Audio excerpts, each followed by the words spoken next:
my friends, and welcome to another ASMR video. Today I'm going to be taking a look at a Match magazine from October 1991. This was bought from a local store, and this was before the period that I got Match magazine myself. I wasn't old enough to read a comic like this back then, so it's interesting for me to have a look through this now.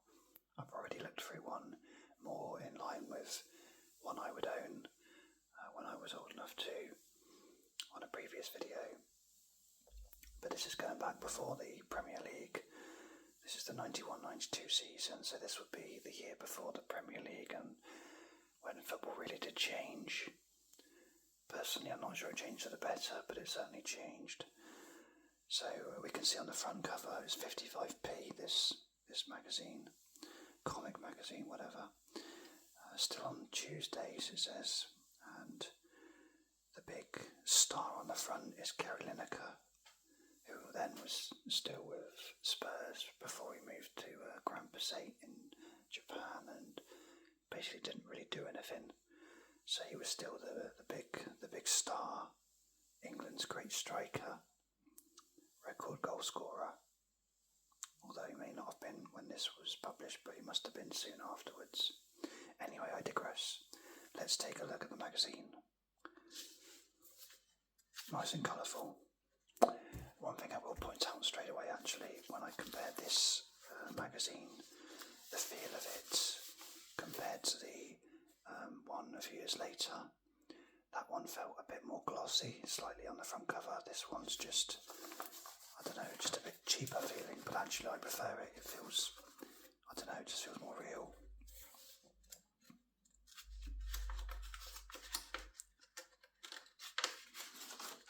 So on the inside cover we've got a poster. This one has Nigel Jemison. Interestingly, Sheffield Wednesday didn't have a sponsor. I love the simplicity of that badge though. I'm very big player back then, and there's the Football League badge before the Premier League came in.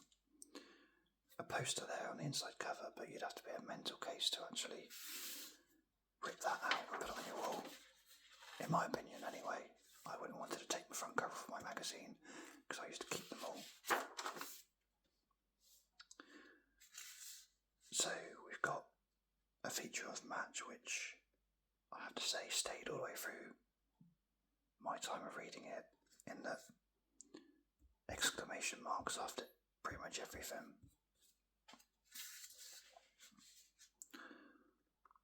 So we got, I guess this is a contents page of sorts. We got the fixtures for the week ahead. Really good that we've got Division 1, 2, 3, 4, as it should be. And then the Vauxhall Conference. I've never heard of Witten, ever. But what's interesting, you'll see on Division 1, we've got 1, 2, 3, 4, 5, 6, 7, 8, 9 games. And all 9 games probably would have started at 3 o'clock. I don't want to sound like the guy who says, oh, it was always better in the old days. But I mean, my channel's called Nostalgic Brit. That's how I feel.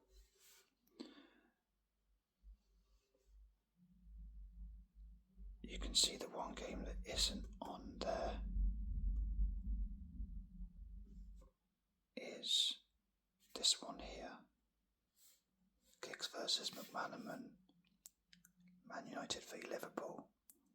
I guess would have been a massive game even back then. I can't actually see it on the fixture list unless I'm missing something here. Oh, there it is. Oh no, sorry, tell a lie. There was 8 games. I obviously can't count.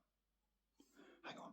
1, 2, 3, 4, 5, 6, 7, 8, 9. Maybe the league had 22 teams in it then. Because I count 11 games. We'll find out in a minute anyway when we look at the middle bit. So who's dropped the most? We've got Notts County there. Oldham. Luton went all the way down and back up again. Kick-off time for Man United Liverpool is 2:55. Rumbelows Cup. I think that was the season before it became the Coca-Cola Cup.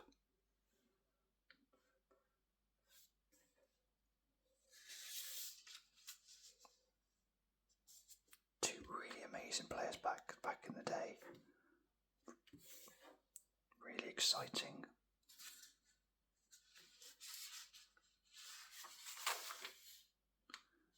We've got a horrific drawing of Lothar Matthäus. I'm not keen on that particular art style. It's really weird. It's angular vision. Interesting.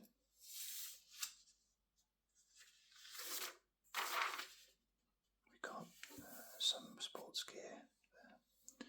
Neville Southall. Amazing goalkeeper. Proper. Look at those patches there, look. I bet that shirt weighed an absolute ton.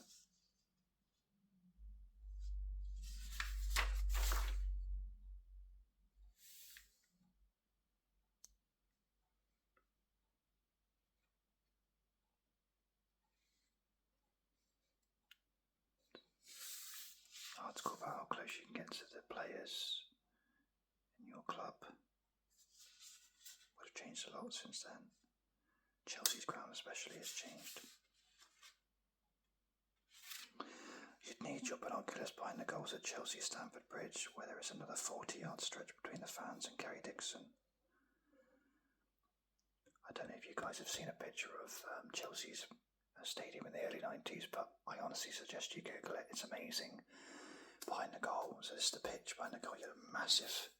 Oh, hang on, you can't see that. Professional as ever.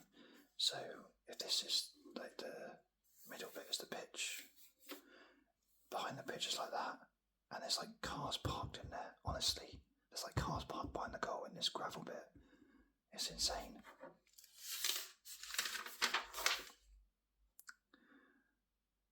We've got a match yearbook. That looks dodgy.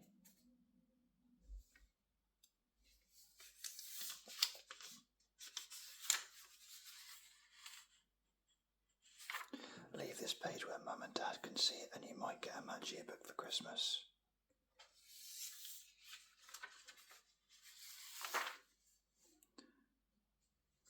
You what? Got a letters page here. Some adverts for things you can win. Look at that TV. Wow. Looking like an extra from Terminator. Oh, it is actually. Wow. Is that even? I thought that was a video at first. Don't think it is though. What a TV.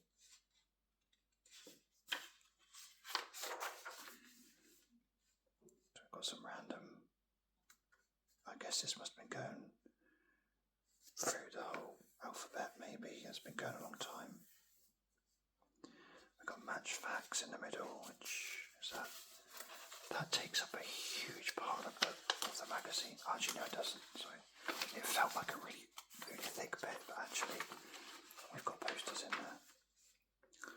So it doesn't take long to get to the match facts bit. Again, you might remember that later on, this became like a separate bit with slightly different type paper, and it was a bit thinner. So you could tell the middle bit, it really stood out. This is good though as well.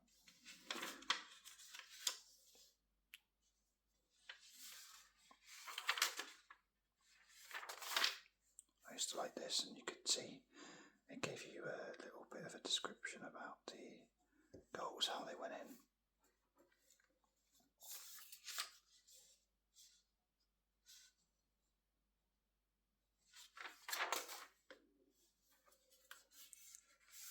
And we've got a 4-page pull-out of the match readers poll. Lineker takes all.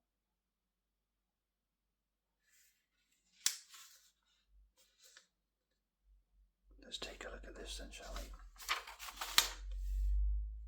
But before I do, I'm just going to look in the middle and see we got some posters in here. This is hanging out now, it's nearly gone. Tell you what, let's do it, right? So we got posters. Oh, I like the way this folds. So we've got a poster. Wow, we've got loads here. So we've got the wall. I used to love a team poster, I have to say. When I was growing up, I loved the team posters. So there's the Wolves one. I'll see if I recognise any of the players. I think Paul Jones there. Steve Ball.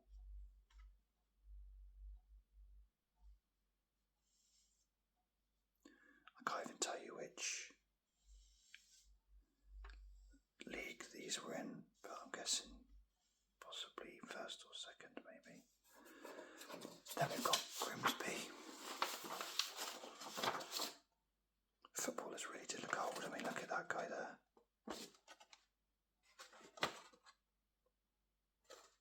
The goalkeeper. I mean, he looks about 50.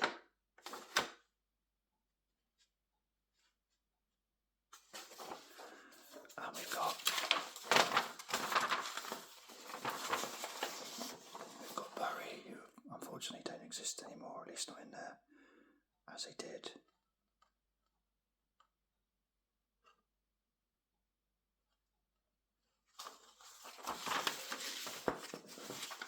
And then we've got Bristol City.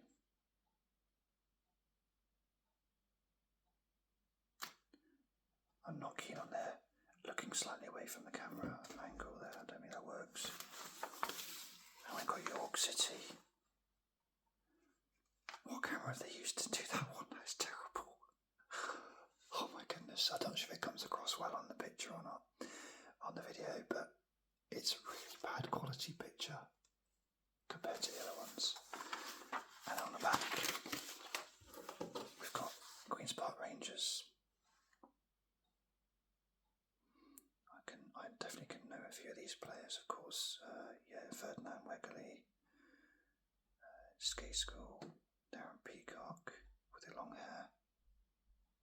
Who else have we got that I recognise? Bradley Allen, Andy Impey, Ray Wilkins, of course, Paul Parker, Andy Sinton, Clive Wilson, Joe Francis, the manager. Wow.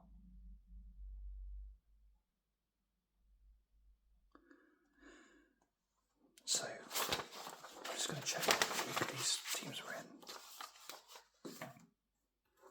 because I think they've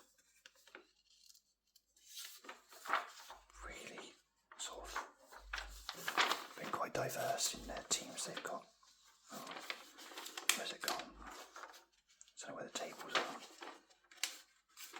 They used to be in the middle bit, but maybe they're not anymore.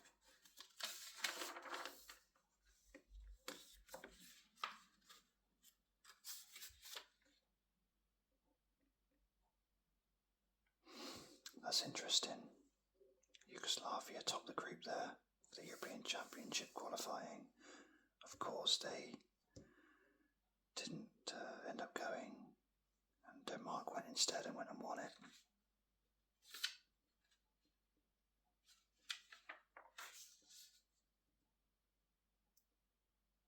It's going to be difficult to find out. I'll ignore that for now. Okay, let's look at the match readers poll. I'll be honest, this is one of the main reasons I chose this magazine over the other ones in the shop. The player you would most like to take home for tea. Of course, Gary Lineker wins it. Of course. Mr. Goody Two Shoes there. Clean cut. Still the same now. Lee Sharp, Brian Robson, David Black, Gazza, and Mark Hughes. The player you would avoid taking home. Gazza. Vinnie Jones, Tony Adams, and Peter Beardsley. I can only assume Peter Beardsley's in there because of his looks, which is really unfortunate, really harsh, because what a lovely guy. The player you would not hesitate to ask for an autograph. Gary Lineker wins that one. The player you would never ask for an autograph. Vinnie Jones wins that one. Football's best dressed man. Oh, it's Gary Lineker. John Barnsley Chapman. John Fashanu. Have they seen Gladiators? Football's worst dressed man. Gaza. Neville Southall. Wow. Best looking player on the pitch. Clayton Blackmore. I feel like I need to know what he looks like now. Gary Lineker was second though. David Platt. You serious? The worst turned out player. Paul Walsh. Ian Bishop. Gaza. The sexiest player in football. A random question because I think most of this would have been males that bought this. Gary Lineker won it. Lee Sharp. Clayton Blackmore again there. Brian Robson. Stuart Pearce. Football's biggest turn-off. Gaza. Beardsley. Adams. Oh, poor Beardsley.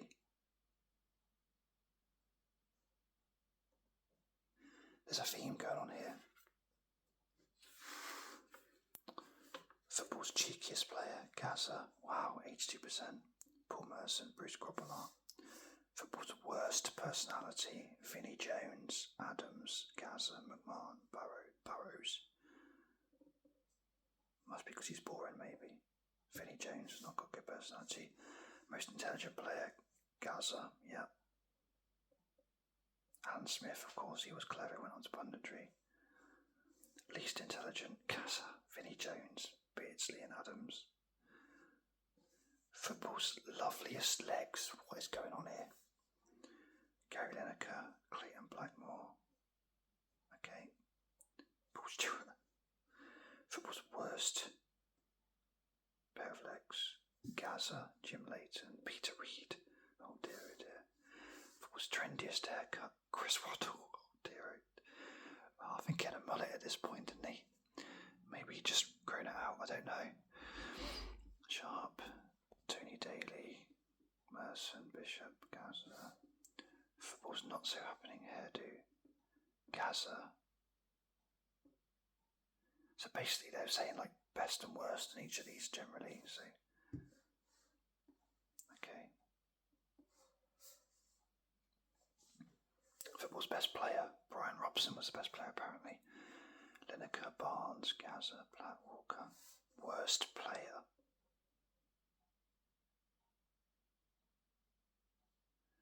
Maradona. Dear. Strange. Quite funny to see how people voted though.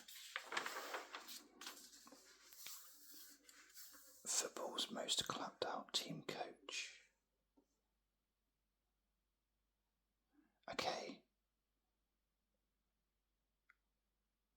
I'm not really sure what's going on here with that question because it sounds like coach as in the vehicle, but then we've got Luton, then we've got Don Howe, we've got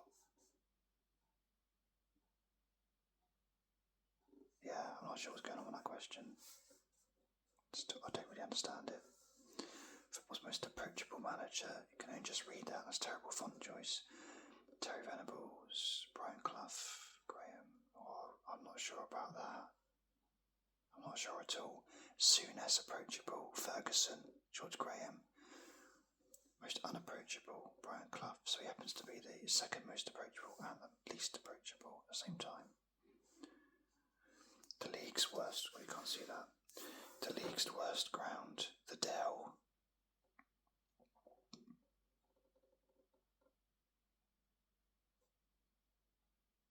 I went to the Dell once. My first ever match.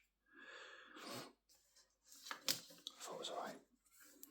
Football's top ground. Old Trafford, White Hart Lane, Anfield and Highbury. Fair enough. The club with the best public relations. Man United, Spurs. I think that says Watford. Again, terrible font. The club with the worst public relations. Arsenal, Liverpool.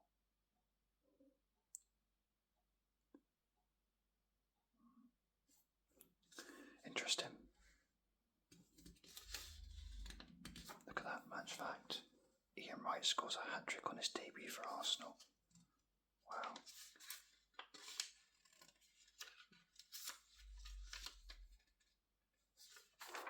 mucking into this thing, sorry.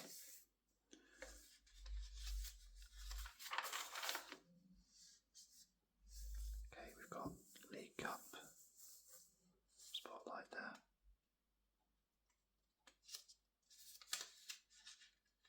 Old school sponsors, not just bloody betting companies like it is now. We've got Stuart Slater. Don't know who that is.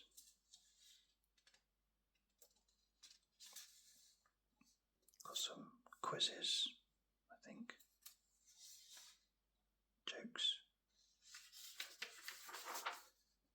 I got a sort of club call type thing, I think this is it? Oh no, just a bit about what you can buy at the clubs and that, shops and things, yeah. And then the Informer. Get this on the page so you can see it. The Informer, the fabulous summer feature. Hang on a minute. October the 5th. Okay. If you want the word on the street, don't miss it every week and only a match.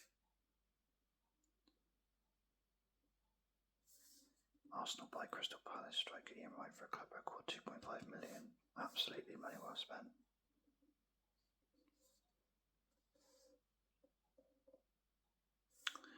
Wimbledon boss Ray Harford. I don't know who's Wimbledon boss then. Could soon be the next manager at Ewood Park. He wasn't, it was Dalglish. Bournemouth Rosso Redknapp checks up on his son Jamie's progress at a Liverpool reserve match. Is that news, really?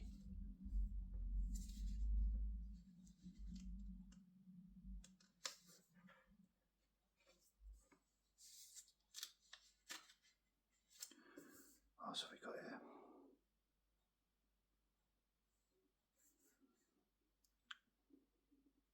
Vinnie Jones wants to play for the Republic of Ireland after discovering his grandmother was born in Dublin. Oh, bloody hell, Vinnie, honestly. He's desperate, isn't he? He ended up playing for Wales, probably for another grandmother or something. Dear, oh dear.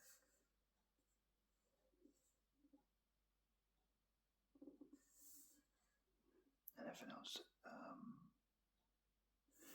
Crystal Palace could reopen talks with Cambridge's Dion Dublin after the Ian Wright sale to Arsenal.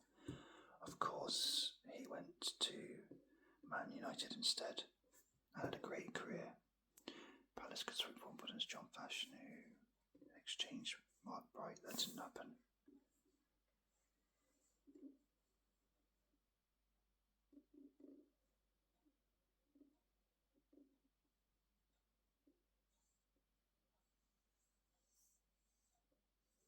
United can make a $2 million bid for Sheffield United striker Brian Dean. They did, and he did go there. Liverpool watch Orient's Chris Williams and Ricciotto. Wow. It's mental. You wouldn't believe that now. Liverpool team in the top would be looking at players from Division, I don't know, was it? Or League 1, League 2.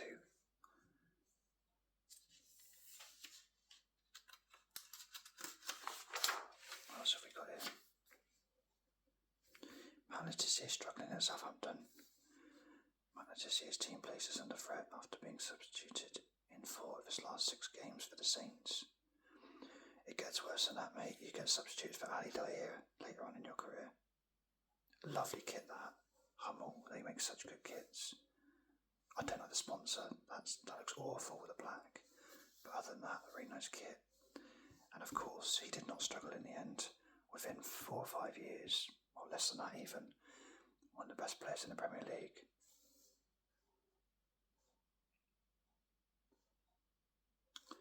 Ferguson calls for UEFA to change their foreigners ruling in the European competitions. Of course, there was only so many you were allowed.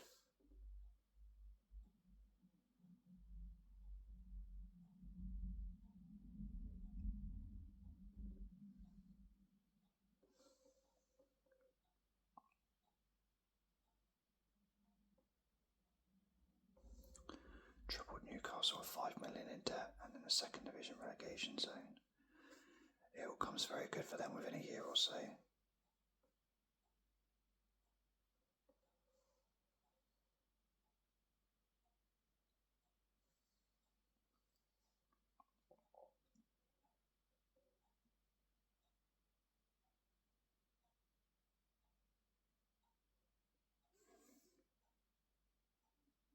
Spurs could go for Crystal Palace's Paul Bowden. He went to Swindon.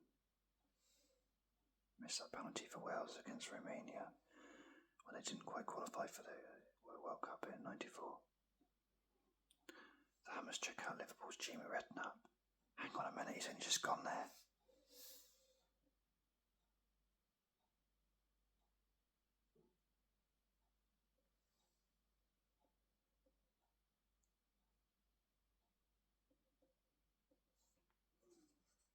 Very interesting that actually.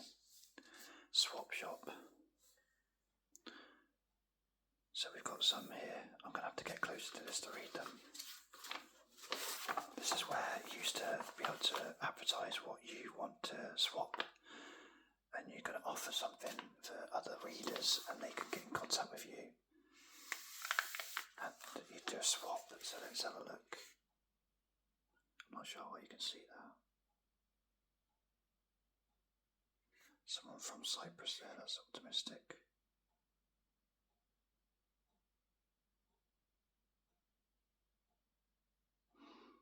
So Stephen Maguire wants anything to do with Aston Villa, and he's offering question sport on the Spectrum. Someone else is offering a new World Cup Spoutio game in exchange for an Nottingham Forest kit. 99 Pro Set cards and Sun Soccer book and 101 Great Goals video.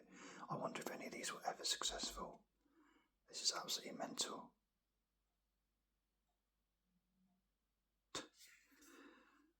Offers $89.90 football yearbook and over 30 Dandy and Beano comics. Wants Tony Cotter poster, in brackets, quite big, and Liverpool team poster. Didn't Cotty play for Everton?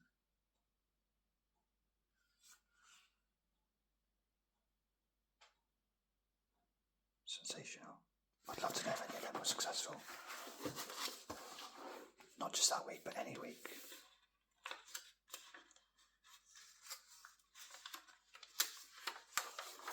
Okay, so there's more adverts here. Some good ones for charities. I remember once signing up for one of them.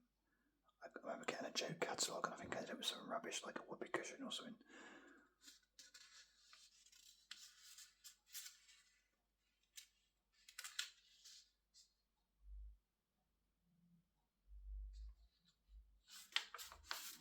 Play by mail games.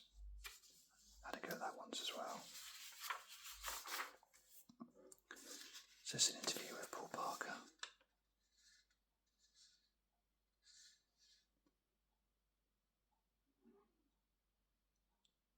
I mean, I have to say, for what I believe are kids, albeit perhaps slightly older kids, but certainly it's a kids magazine. You can tell from the way they've got exclamation marks over everything, and they've got some of the titles of them, the features, and then you've got an interview here, and rather than just your standard, yeah, it's a dream to play for Man United, yeah, I'm really looking forward to it, we can win the league, we get in.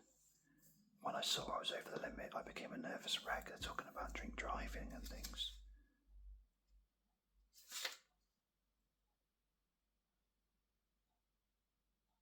I mean, that's just, wow, yeah. A bit of a gear change.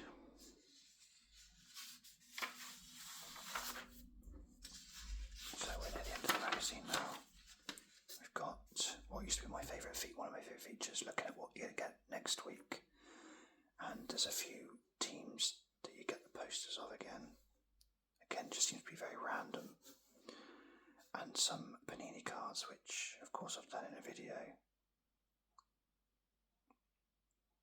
Whether I've done, I can't remember if I've already submitted it online on YouTube and uploaded it, that's the word, uploaded it, or whether I've just done the video and recorded it, but I definitely have done them, so stay tuned for them. Or just watch it if it's already on YouTube.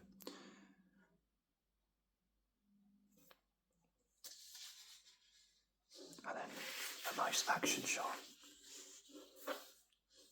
Massively ruined by the big final shot there. but still quite a nice picture.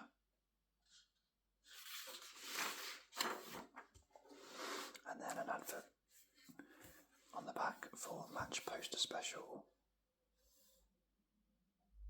So these weren't as regular. This one says Autumn 1991. So they weren't. I mean, here we go, look, here it is, dudes.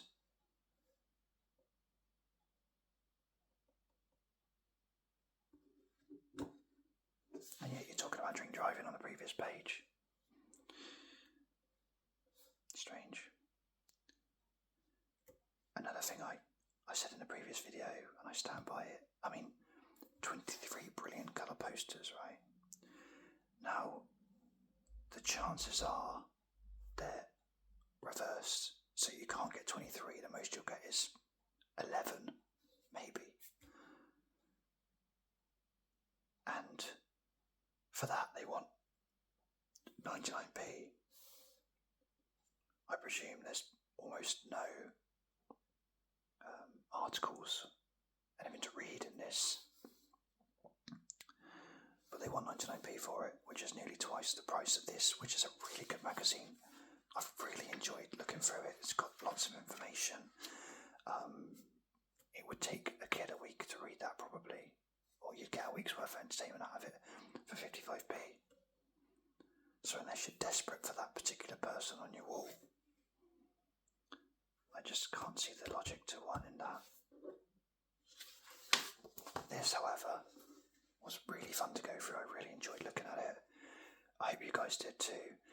I have got more Match magazines, and I'm going to look to get other football magazines from around the same sort of period. Maybe go a bit older, maybe look into the 80s as well. I'm always more comfortable with stuff that I used to have as a kid because I get that proper nostalgic feeling. But that's doing you guys a disservice because you might not be my age. You know, I'm in my late 30s, just for reference. So, I will look for other football magazines to show and tell and have a flick through. But as I say, I've really enjoyed this one. If you've watched it to the end, thank you so much for watching. I really hope you've enjoyed it. And I will see you on the next video. Thank you.